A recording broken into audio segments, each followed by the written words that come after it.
chrétiens et musulmans adorent-ils le même Dieu? Les visions musulmanes et chrétiennes de Dieu présentent certains traits communs.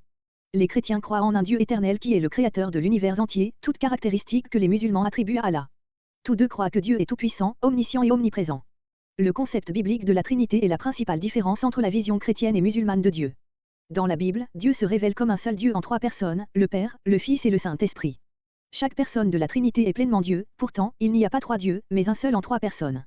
Le Fils de Dieu est venu sur terre sous forme humaine, c'est ce qu'on appelle l'incarnation, Luc 1.30-35, Colossiens 2.9, 1 Jean 4.13. Le Seigneur Jésus-Christ a payé le prix et vaincu le pouvoir du péché en mourant sur la croix, Romains 6.23.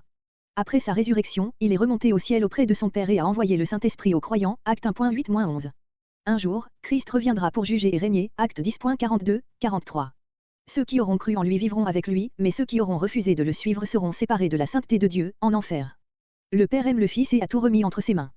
Celui qui croit au Fils a la vie éternelle, celui qui ne croit pas au Fils ne verra pas la vie, mais la colère de Dieu reste au contraire sur lui, Jean 3.35-36. Soit Jésus a pris sur lui la colère de Dieu pour vos péchés, à la croix, soit vous la subirez en enfer, 1 Pierre 2.24. La Trinité est un élément essentiel de la foi chrétienne. Sans elle, l'incarnation du Fils de Dieu en la personne de Jésus-Christ serait impossible. Sans Jésus-Christ, il n'y aurait pas de salut. Sans le salut, nous serions condamnés à l'enfer éternel à cause de nos péchés. Alors, chrétiens et musulmans adorent-ils le même Dieu?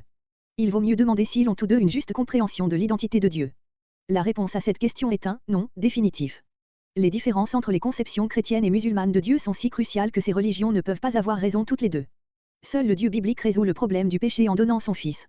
En effet, Dieu a tant aimé le monde qu'il a donné son Fils unique afin que quiconque croit en lui ne périsse pas mais ait la vie éternelle.